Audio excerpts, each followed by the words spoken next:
요셉을 형통의 대명사로 소개하는 근거가 되는 본문이 오늘 창세기 39장 전체입니다.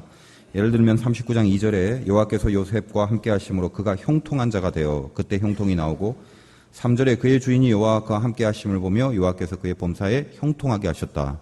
또 저 뒤에 23절에 보니까 간수장은 그의 손에 맡긴 것을 무엇이든지 살펴보지 아니하였으니 이는 여호와께서 요셉과 함께 하심이라, 여호와께서 그를 범사에 형통하게 하셨더라. 형통이란 말로 요셉의 삶을 설명하고 있었습니다. 근데 실제로 우리가 생각하는 일반적인 형통과 성경이 말하는 형통은 차원이 다릅니다. 지금 형통하다라고 표현했던 이 요셉의 실질적인 현장을 한번 보면 사실 좀 불편한 진실이 있습니다. 형통으로 평가하기에, 예를 들면 요셉은 지금 노예의 상태인데 노예로 팔려간 상황, 그것도 형들한테 그렇게 죽임을 당하다시피 해서 팔려간 이 상황도 과연 그럼 형통인가? 또 팔려간 그 주인의 아내가 동침하자는 유혹을 했다가 그 유혹을 뿌리치고 누명을 쓰고 옥에 갇힌 상황 속에서도 하나님은 요셉을 형통하다 이렇게 이야기합니다. 우리가 생각하고 있는 형통의 개념을 적용을 하면 사실 이건 상식적으로 형통한 인생은 절대 아닙니다. 예를 들면 이런 거와 똑같아요. 뭐 극단적인 비유를 쓰자면 저기 똥차에 치일에다가 살짝 피했더니 쓰레기차에 치여서 죽어서 참 형통하더라. 이렇게 표현을 하는 것과 조금 극단적이지만 원리가 비슷할 수도 있더라라는 것입니다. 그럼에도 불구하고 형통이라는 단어를 쓰는 것은 하나님의 특별한 은혜가 형통이고, 또 동시에 믿음의 백성들은 또 반드시 누려야 되는 축복이 형통이기 때문에 요셉도 성경이 갖고 있는 관점에서의 형통임이 틀림없다라는 것입니다. 여기 쓰인 형통이란 말이 히브리 말로 찰라흐란 말인데, 우리가 말하는 형통은 뭐 돈 많고 건강하고 이런 것인데 뭐 그런 것도 다 포함되는 개념일 수도 있습니다만, 이 찰라흐란 말은 정확한 번역이 앞으로 나아간다, 돌진한다 이런 말입니다.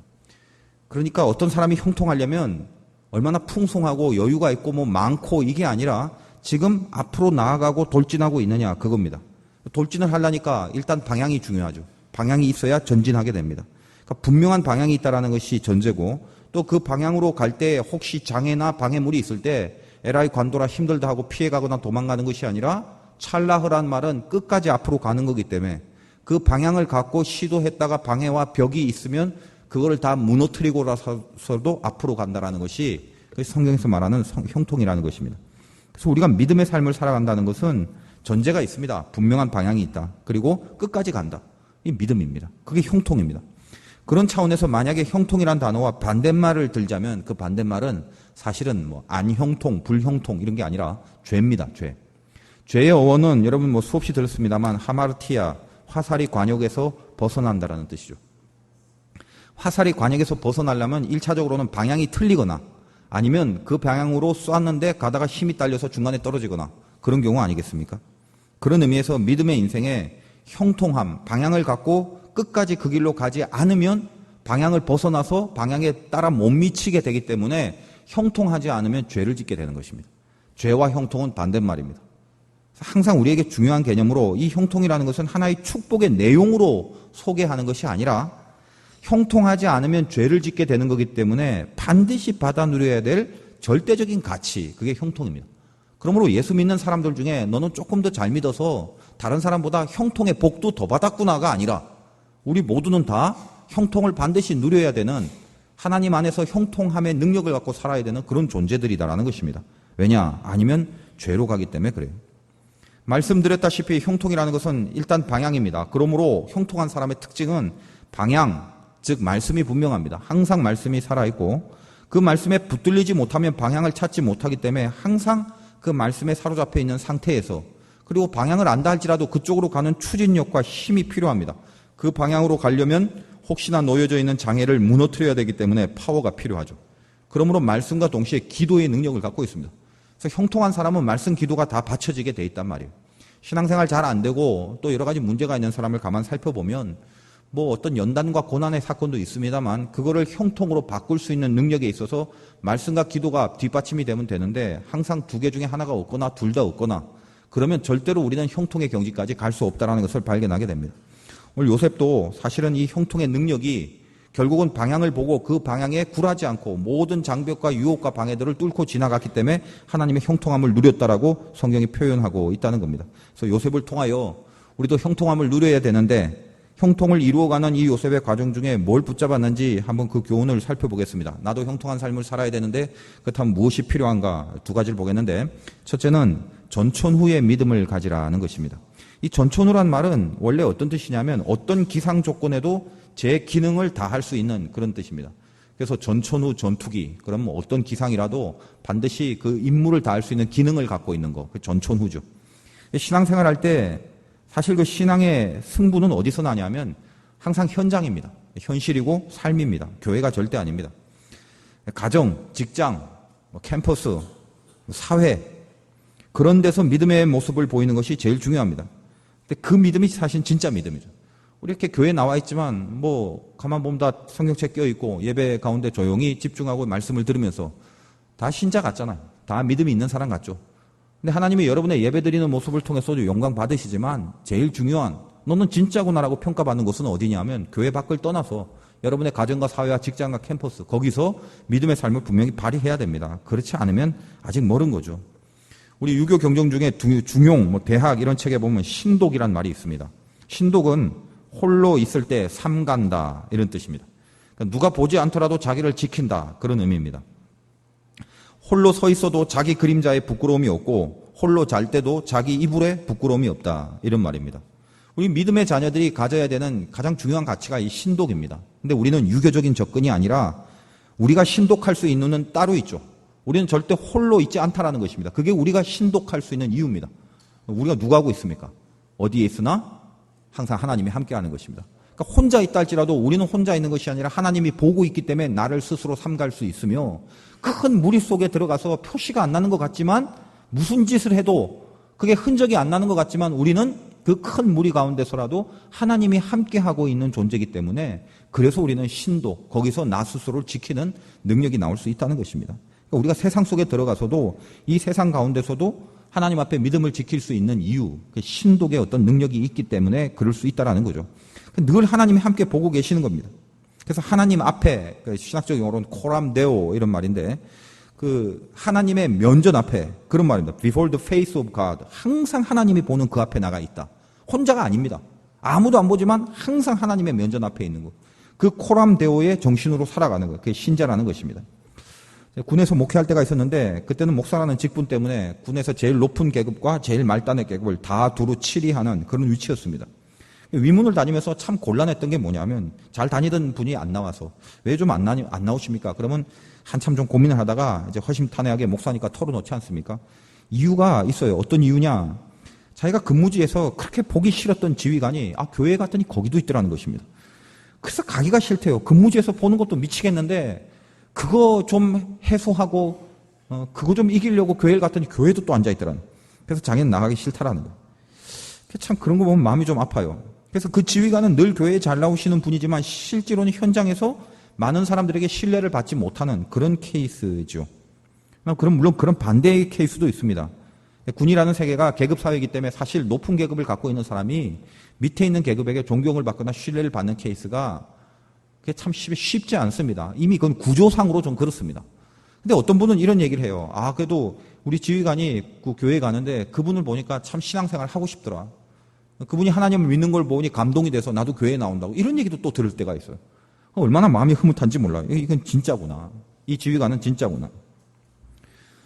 제가 아무튼 인도하는 그 신우회가 있습니다. 근데 그 신우회 회원들이 고급 공무원들이 많은데 교회를 다니면서 신우회 예배를 안 나오는 경우도 있대요. 분명히 교회를 다니는데 안 나오는 있다는 것입니다. 처음엔 저는 그 이유를 몰랐어요. 바빠서 그랬거니. 근데 그 깊은 곳에 아주 좀 못된 심리가 있다는 거예요. 저한테 무슨 말을 하냐면 그런 심리가 있대요. 직장에서 자기가 예수 믿는다라는 것을 밝히는 게 굉장히 부담이 된다는 거예요. 주일날 교회는 잘 가요. 가는데 이상하게 직장에서 신우 예배를 나오면 내가 기독교인입니다라고 이렇게 밝혀지는 거기 때문에 그게 싫다라는 거예요. 그게 부담이 된대요. 그게 나 처음엔 몰랐어요. 그게 왜 부담이 될까? 가만히 생각해 봤더니 정답은 하나예요. 왜 부담이 되나? 세상에서 죄를 지으려고 마음을 먹고 있기 때문에 그렇다는 것입니다. 그러니까 내가 죄를 져도 괜찮은 거죠. 근데 내가 신우에 예배 나오고 기독교인이다 그러면 어디 가서 세상 사람들과 똑같은 짓, 또 부정한 것들, 죄된 것들 할 수 없잖아요. 부담이죠. 그러니까 아예 밖에서는 안 밝히는 거예요. 그러니까 썬데이 크리스찬, 항상 주일만 되면 교회는 나오는데 세상에서는 전혀 교인답게 생각하고 교인답게 움직이고 교인답게 보일 모습, 그 마음의 준비가 전혀 안 돼 있다는 것입니다. 그런 사람들이 어떻게 형통함을 누리겠습니까? 형통함이란 전천후 믿음을 갖고 있어야 되는데. 그래서 세상에서 신뢰를 받을 정도가 되면 그 사람은 단지 처세로만 되는 건 아닌 것 같아요. 예수 믿는 사람이 저 죄악이 관영한 세상 한복판에서 믿음의 사람으로 신뢰를 받고 있다? 그거 굉장히 중요한 것 같습니다. 철저하게 하나님 앞에서 코람되어 자기를 늘 바라보고 언제나 하나님 앞에 있다라는 생각을 하고 그 방향을 잃지 않고 있으면 누구든지 간에 그 사람을 통하여 하나님을 느낍니다. 밖에 사람이 하나님을 안 믿는다 할지라도 뭔지 이 친구에게는 신비한 믿음이 있다라고. 그래서 우리도 마찬가지죠. 일할 때 자기의 모든 것을 믿고 맡기는 존재가 있다면 그 얼마나 참 기쁘고 복된 거겠습니까? 예를 들면 나의 전 재산을 어떤 한 사람한테 위탁한다. 가족도 아닌데. 뭐 전 재산이 몇천 원밖에 없는 사람은 말이 안 되겠지만 뭐 수백억을 갖고 있는데 내가 이걸 다 맡긴다는 거야. 한 사람한테. 가족도 아닌데. 그 사람 뭐예요? 100% 신뢰하는 거죠. 전적으로 신뢰하는 거, 믿는 것입니다. 존재 자체가 은혜죠. 그런 사람들은. 세상으로부터 신뢰받을 수 있는 사람. 지금 보디바라는 사람이 요셉을 바라볼 때 39장 3절에 그의 주인이 여호와께서 그와 함께 하심을 보며 여호와께서 그의 범사에 형통하게 하심을 보았다. 뭘 보았단 말입니까? 보디발이 뭐 하나님 믿는 사람도 아닌데 이방인인데 요셉을 보더니 이상하게 요셉이 믿고 있는 하나님이 보이더라는 것입니다.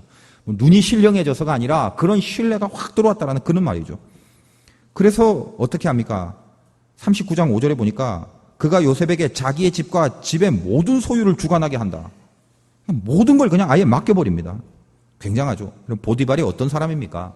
그게 호락호락한 사람이 아니죠. 바로의 친위 대장, 지금으로 말하면 대통령 경호실장이에요.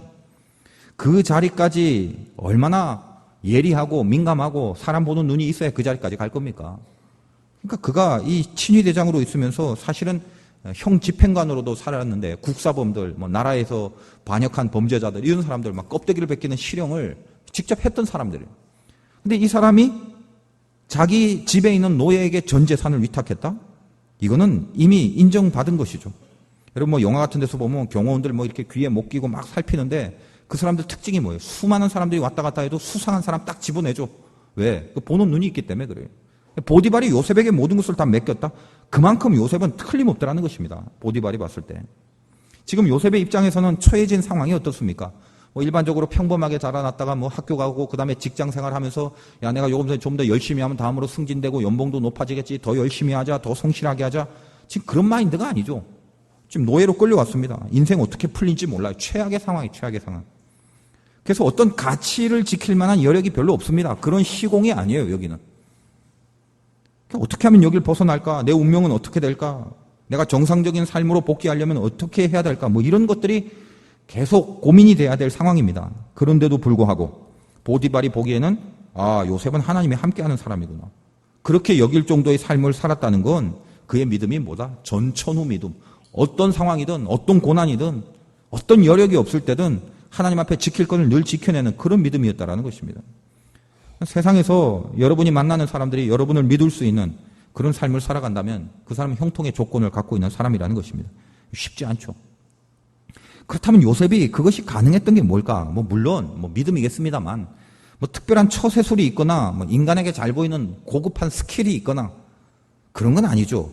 그런 것 따위로 천하의 보디발의 신뢰를 얻을 수는 없는 것입니다. 분명한 진심과 중심 때문에 그랬겠죠. 요셉이 전천후 믿음을 갖고 있었던 그 중심에는 뭐가 있었는가? 창세기 42장 18절에서 그 해답을 얘기해 주고 있습니다. 나중에 요셉이 자기 형들을 만났을 때의 장면인데 자기의 캐릭터를 어떻게 밝히느냐면 창세기 42장 18절에 이렇게 이야기합니다. 사흘 만에 요셉이 그들에게 이르되 나는 하나님을 경외하오노니. 나는 하나님을 경외하노니. 요셉은 하나님을 두려워하는 사람입니다. 전천후 언제 있든지 간에 하나님을 의식하고 하나님을 두려워할 줄 알고 죄된 것에 대하여 항상 하나님을 의식했던 하나님을 경외하는 사람. 그게 전천후 믿음의 핵심입니다. 그래서 그 믿음을 하나님 앞에 인정받고 그러다 보니까 세상이 요셉을 바라봤을 때 요셉의 모든 신자됨을 인정하고 신뢰하는 삶. 그래서 요셉에게 형통의 능력이 따라붙었다라는 것입니다. 이 예배 가운데 여러분의 삶을 한번 점검해 보십시오. 교회 밖에 나가서 여러분이 전천후 믿음으로 살고 있습니까? 어떤 상황과 어떤 여건 속에서도 믿음을 계속 지킬 수 있는 사람으로 세상 앞에서 그렇게 인정을 받고 있나요? 왠지 내 주변에 사람이 잘 안 보여. 이상하게 나를 자꾸 신뢰하지 않는 것 같아. 만약에 이렇다면 그 사람 탓을 하지 말고 내 자신을 잘 점검해 보십시오. 왜 내 주변에 사람이 없을까? 왜 나를 믿는 사람이 없을까? 나를 신뢰해 주는 사람이 없을까? 원인이 어디에 있는지 자기 자신한테 다 있습니다. 내 안에 전초는 믿음이 없기 때문에 그렇구나라고 생각하면 정답입니다. 여러분 반드시 형통하셔야 돼요. 형통이 아니면 죄입니다. 이 형통의 능력의 제일 중요한 조건이 전초는 믿음이었다는 거 잊지 마시기 바라요. 두 번째는 뭐다? 유혹 앞에서 단호하라는 것입니다. 우리가 하나님 앞에 형통함을 얻기 위하여 중요한 조건이 그거예요. 유혹이 올 때 그 유혹 앞에서 단호합니다. 유혹은 누구에게나 옵니다. 예수님에게도 온 거예요. 예수님에게도 사단의 공격이 옵니다. 근데 똑같은 시험이라도 이 시험을 유혹으로 번역하거나 혹은 테스트로 번역하거나 좀 다를 때가 있습니다. 유혹은 넘어뜨리려고 다가오는 시험이에요. 어떻게든지 간에. 근데 테스트라는 것은 똑같은 내용일지는 몰라도 그것은 한 사람을 강하게 만들고 한 사람을 연단시켜서 완성시키는 것으로 그런 의도로 다가오는 시험입니다. 믿음의 자녀들은 모든 유혹이 올 때 그 유혹이 유혹인지 시험인지 분간하지 마시고 나에게 다가오는 모든 유혹을 하나님의 테스트로 바꾸어서 단호히 돌아서서 이기겠다 그렇게 생각하시면 됩니다. 예수님도 광야에서 처음에는 마귀가 무너뜨리려고 유혹을 하죠. 템프테이션입니다. 유혹합니다.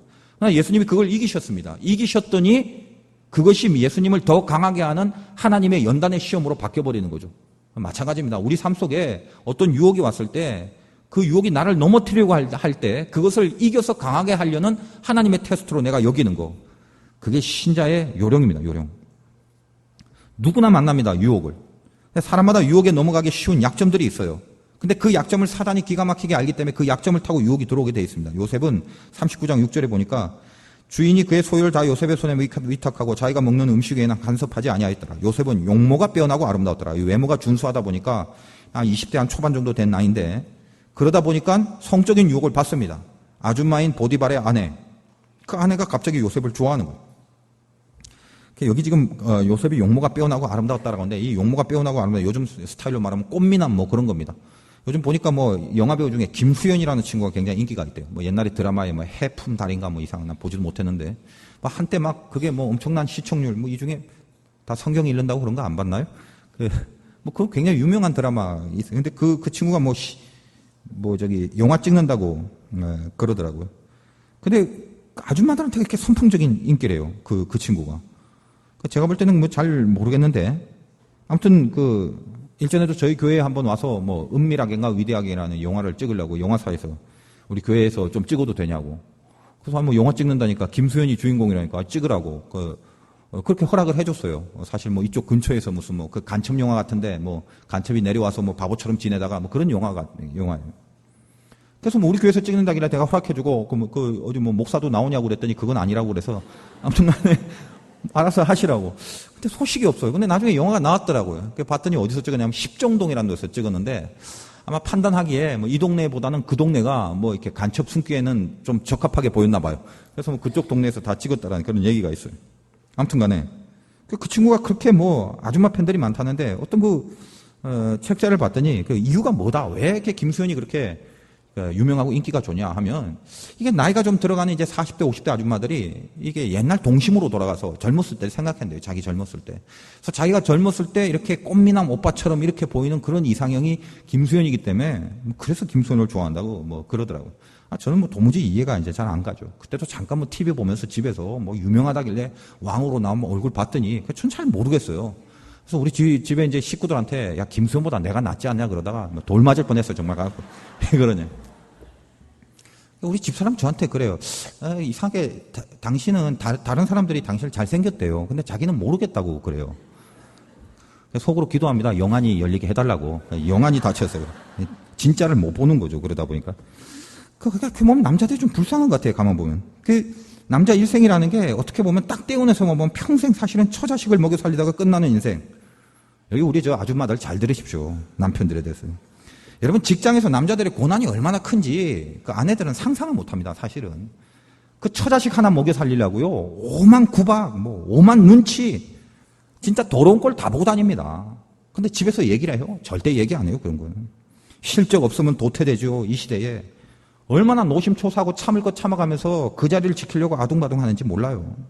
이 세상에 남자들이 직장 다니고 싶어서 다니는 사람 몇이나 되겠어요. 많지 않단 말이에요. 맨날 야근하고 비 맞춰야 되고 뭐 힘든 꼴 다 봐야 되고 뭐 식사라도 제대로 합니까? 뭐 딱 정해진 시간에 빨리 가서 후딱 먹어쳐야 되고 뭐 그렇다고 뭐 이 바쁜 새에 요즘 뭐 아침이라도 잘 챙겨주나요? 뭐 아침 먹을 시간이 어딨어요? 그래서 뭐 집에서 잘 챙겨주지 않잖아요. 뭐 우유 같은 거 이렇게 한 잔 마시고 뭐 급해서 무슨 그것도 뭐 게사료 같은 거에다 우유 넣어갖고 막 이렇게 부어갖고 막 먹고 이런 거. 뭐 점심 때 뭐 끼케야 뭐 칼국수 이런 거 먹고 바쁘니까 뭐 후다닥 김밥 같은 거 먹고 돈 아낀다고 뭐 큰 것도 시간도 없으니까 많은 것도 못 먹고 정작 본인이 왜 잘 못 써요? 남자들은 가만 보면요. 뭐 맨날 10년 전에 입고 있는 옷 계속 입잖아요. 가만 보세요. 뭐 별로 이렇게 자기를 위해서 투자할 시간이 없어요. 전부 집안 걱정이에요, 집안 걱정.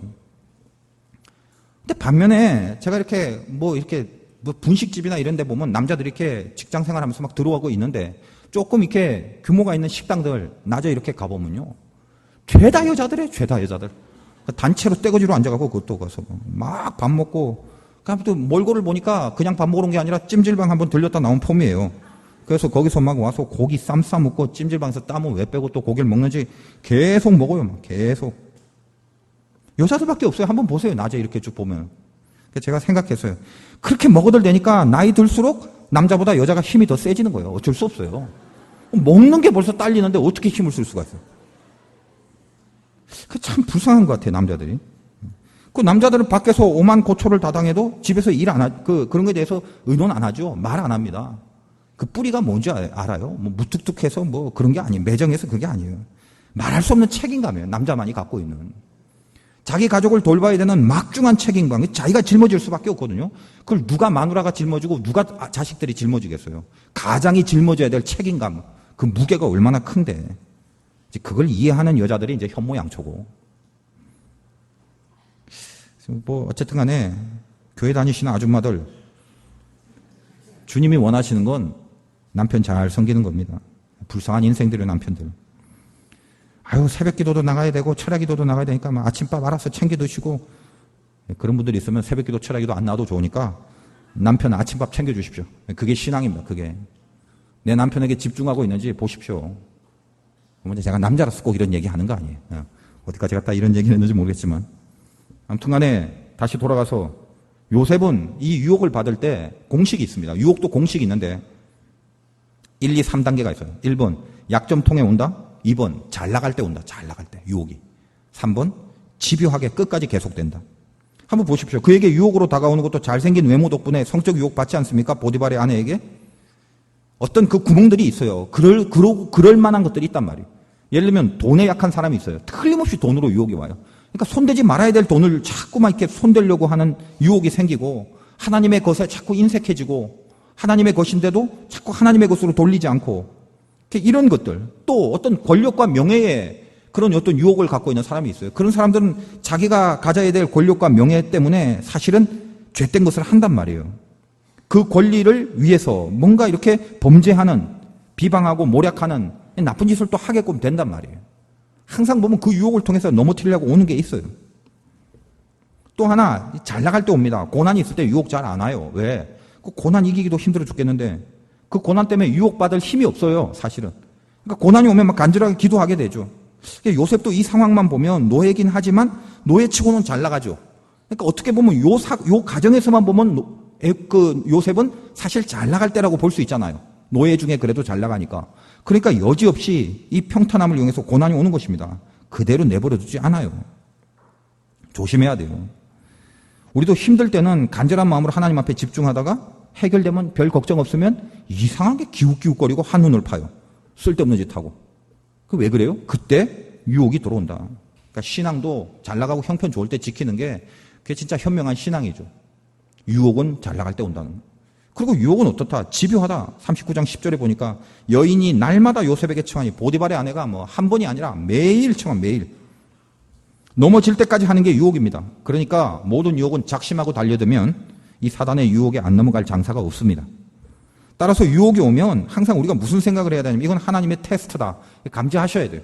나를 넘어뜨리려고 온 거지만 내가 이걸 통해 하나님 앞에 세워질 거다. 이게 제일 중요한 것입니다. 그런 감각을 가져야 돼요. 넘어져서 타락하느니 이겨내서 하나님 마음에 합한 자가 된다.